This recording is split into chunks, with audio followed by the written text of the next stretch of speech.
welcome to One Man's Collection. Today I'm looking at the Supercars magazine number 50. This is the Aston Martin DB10 from 2015 as it says there. I have not yet taken this out of its small box. I will do that today, then we'll have a closer look to it. Looks actually quite sleek and not too bad. So I'll put that aside. We'll go through the magazine as I normally do, very briefly. I'm going to talk about the design of this particular car, technology of the V8 Vantage S of the same era. The Aston Martin DB10 features the British company's charismatic 4.7-litre V8.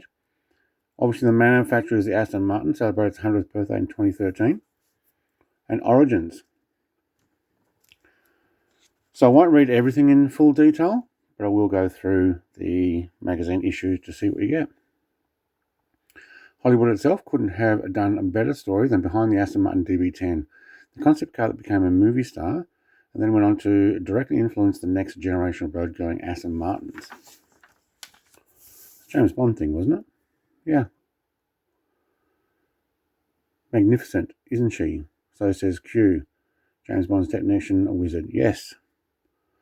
Few survivors. Of the 10 DB10s produced, one was sold, one was kept by Aston Martin, and the other 8 were used in the film, were all destroyed or damaged, powered by a V8 engine derived from that of the contemporary Vantage S. The DB10 was never approved for road use.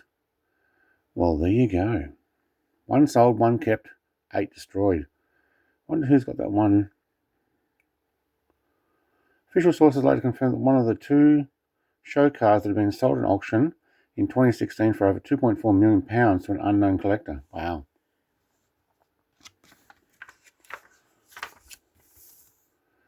Weight is 1,542 kilograms. Solid car for what it is, but still 8 cars used in the filming had different interiors to cater for the director's needs. Okay. So specifically built for the movie then. Very nice.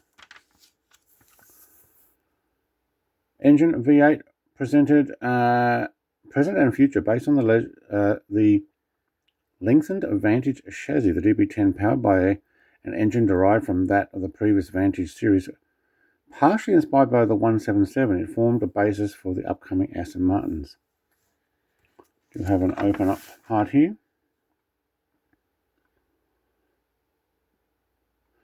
Yep, 4.7 litre, 436 horsepower, 306 kilometre per hour top speed.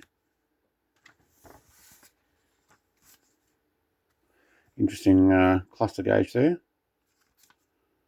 Quite stylish, almost like a fancy watch. To celebrate the century of industry, in 2013, Aston Martin created a special roadster reminiscent of the glorious DBR1. It would also provide a glimpse of the brand's future direction. This is nice. It's a DB1, isn't it? Restored DBR1, yeah. 2-seater sports car that won the World Sports Car Championship in 1959. Would have been nice if they'd made one. Well, actually, probably wouldn't legally be able to make that to meet road-going standards now, but it would have been nice to have the same bodywork, but new running gear. It would have been nice. A plan view of the CC100, a harmonious blend of past, present, and future. This is the one from above. Don't think I have one of those cars. When Group C was created for the World Sports Car Championship, Aston Martin chairman Victor Gauntlet partnered with racer Robin Hamilton to create a Nimrod series of racing cars.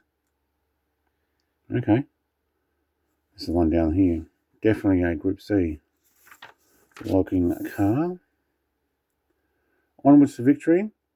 Start of the 21st century saw Aston Martin return to sports car racing, the GT1 category. In 2009, however, the company made a leap up to LMP1 with a stunning prototype racer built in the collaboration with Lola. Yeah, there's the 007, 008 and 009 cars. Maybe just the 009, 007, 009.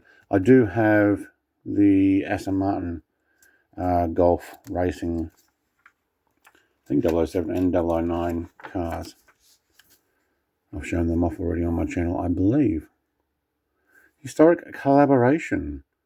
The first contact between Lola and Aston Martin dates back to the late 60s. Eric Broadley, owner of the Lola, which was based in near Aston Martin in Newport, Pagnell at the time, and John Surtees' team prepared official plan to take the T70 powered by Aston Martin V8 to the 67 24-hour Le Mans. The car would be run by a former world champions racing team, but it was ultimately unsuccessful at Le Mans in 1967. There you go. Coming up on the next two magazines, we have the Lamborghini Osterion, which I have no idea anything about, not seen that before, but we'll check that out next week. And the Toyota GT1, love that car, awesome. I do have a stock car of that too.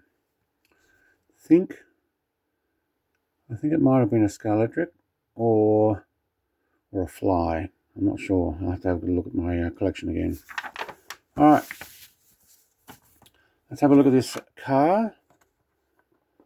Take the cover off. Let's have a closer look on this camera before we take my hands off the...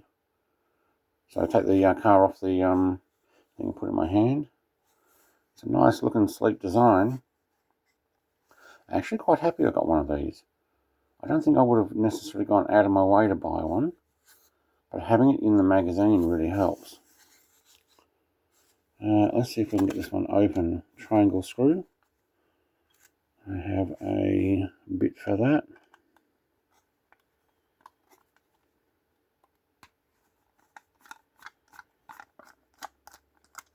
I will keep the case for later. Maybe I'll display these eventually on their little bases. I'm going to actually build up a new display case, starting off with the Formula Ones, but I may put some of these in too. Do have some vents on the front. Very silvered out, not no hole, no black, no anything. I'm guessing that's kind of how they were in real life. Totally black interior, right-hand drive, as it should be. Rear end with the DB10 AGB on the back. Have a look underneath. Just the Aston Martin DB10 there, but we do have what looks like the front cross member and I'm guessing engine gear, or base of the engine and gearbox, mufflers running down, or exhaust pipe running down through those mufflers, the rear end. You know, that's more detail than you would expect on something like this. So, you know, well done. Exhaust pipes are hard to see. They seem to be black on black. You know what, I'll put that on a turntable before putting it on my display. Thank you very much for watching. Like, comment, subscribe. I'll be back with number 51 next week. Thank you for watching. Have a good day. Cheers.